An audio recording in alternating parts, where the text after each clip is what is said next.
யாரு செஞ்சாலும் தப்பு தப்பு தான்.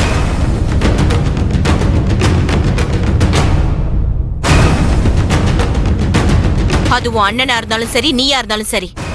எனக்கு உன் சம்பாத்தியமோ உன் அண்ணன் சம்பாத்தியமோ முக்கியம் இல்ல. எனக்கு ஒழுக்கம் தான் முக்கியம்.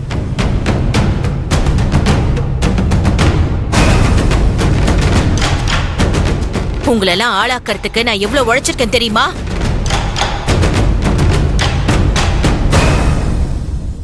இனிமேலும் இந்த குடும்பத்தை எப்படி பாத்துக்கணும்னு எனக்கு தெரியும். நான் தப்பு பண்ணதை கூட மன்னிச்சிருவேன். ஆனா துரோகம் பண்ணதை நான் என்னைக்குமே மன்னிக்க மாட்டேன்.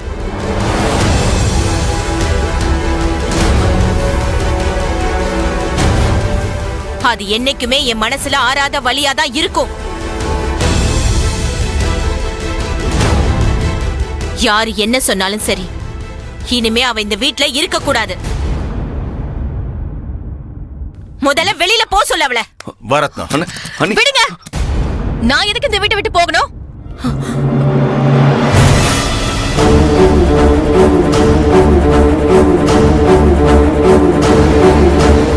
உங்க எல்லாருக்கும் இந்த வீட்ல என்ன உரிமை இருக்கோ அதே உரிமை எனக்கும் இருக்கு.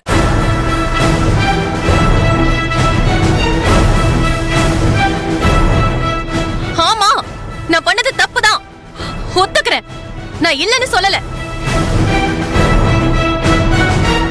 ஆனா கொஞ்சம் கூட மனிதாபிமானம் இல்லாம, ராத்திரி நேரம் கூட பார்க்காம, ஒரு சின்ன குழந்தை இருக்குன்னு கூட யோசிக்காம வீட்டை விட்டு வெளியே போன்னு சொல்றீங்களே, உங்க யாருக்குமே மனசாட்சியே இல்லையா?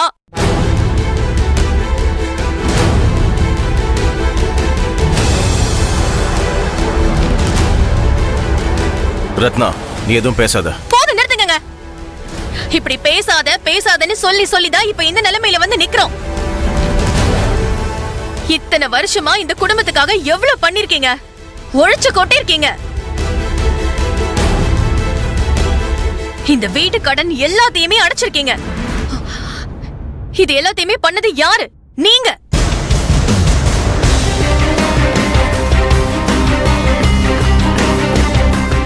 ஆனா இப்போ நாம வீட்டை விட்டு வெளியில போனோம்ல, சம்பாதிச்சதே எல்லாமே இந்த குடும்பத்துக்காக தானே கொண்டு வந்து கொடுத்தீங்க.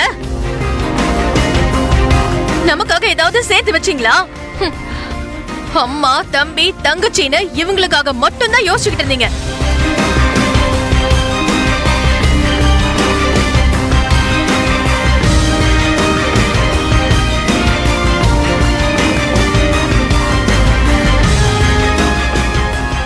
என்ன பத்தியும் நம்ம குழந்தைய பத்தியும் நீங்க கொஞ்சம் கூட யோசிக்கவே இல்லை.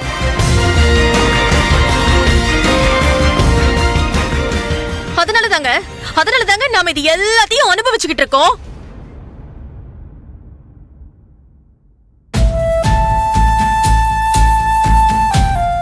உங்க அம்மாவுக்கு சீனுவோட வாழ்க்கை பத்தியும் நித்யாவோட வாழ்க்கை பத்தியும் மட்டும்தான் அக்கறை.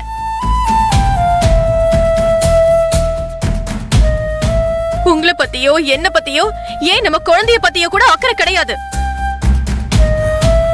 எல்லாம் சுயநலம். ரத்னா, போதும், நிறுத்துங்க. இதுக்கு மேல என்னால பொறுமையாவே இருக்க முடியாது. நான் பொறுத்ததெல்லாம் போதும். இத பாருங்க, இந்த வீட்ல நமக்கு பங்கு இருக்கு. இத பாருங்க, உங்களுக்கும் இந்த வீட்ல பங்கு இருக்கு, உரிமை இருக்கு. நாமே இந்த வீட்டை விட்டு வெளியில போகணும்.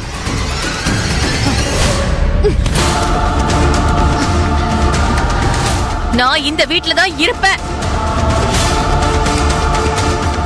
வேணும்னா அவங்க யார வேணாலும் வீட்டை விட்டு வெளியே போக சொல்லுங்க.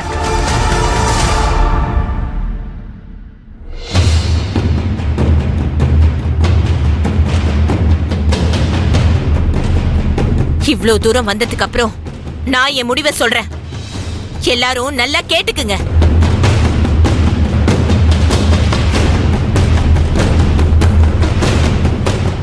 மாதவன் இந்த குடும்பத்துக்காக செலவு பண்ணது, இந்த வீட்டு கடன் அடைச்சதுன்னு எவ்வளவு செலவு பண்ணானோ அத கூடிய சீக்கிரம் என் தலையை அடமானம் வச்சாது நான் திருப்பி கொடுத்துடுறேன்.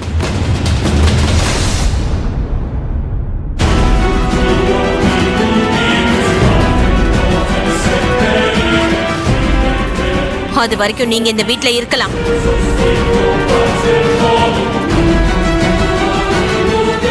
ஆனா இவ மட்டும் என் முகத்திலேயே முழிக்க கூடாது.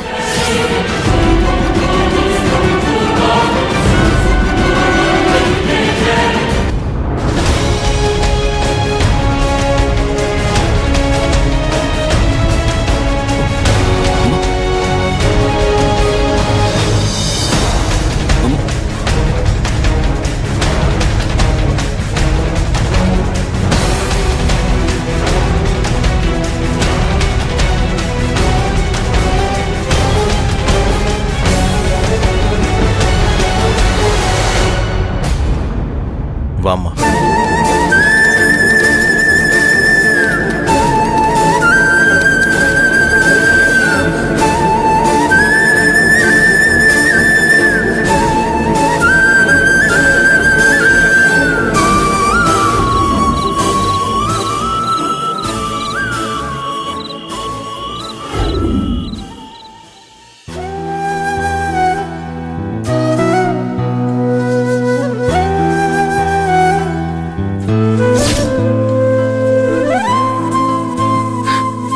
இனிமே எனக்கு மனைவியா வர போற பொண்ணை நானே முடிவு பண்ண மாட்டேன்.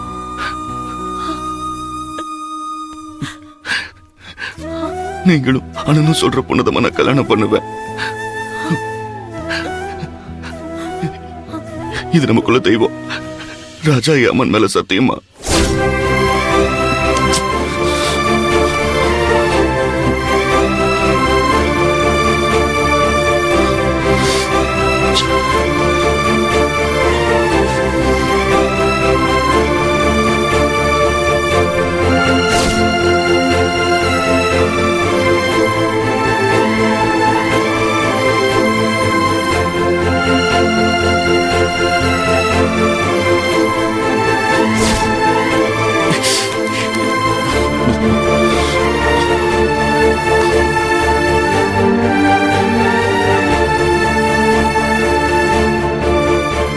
அம்மா என் மேல இவ்வளவு நம்பிக்கை வச்சிருக்காங்க.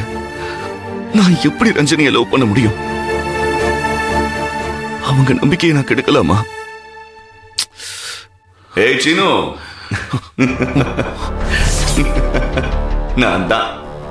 என்னடா வேதாள மறுபடியும் முருங்கை மரம் ஏறுற மாதிரி தெரியுது? நீயா? நானே தான். ஏன் நான் வரக்கூடாதா? வர வேணாம். நீ வந்தா என்னை குழப்பி விட்டுருவேன். நீ போ. டேய், நான் குழப்பலடா, நீ தான் குழம்பி போயிருக்க. இல்ல, நான் குழம்பல. நான் தெளிவா தான் இருக்கேன். நான் எங்க அம்மா சொல்றதுதான் கேட்பேன். நான் ரஜினியை தான் லவ் பண்றேன். இல்ல இல்ல இல்ல இல்ல இல்ல, நான் ரஜினியை லவ் பண்ணல.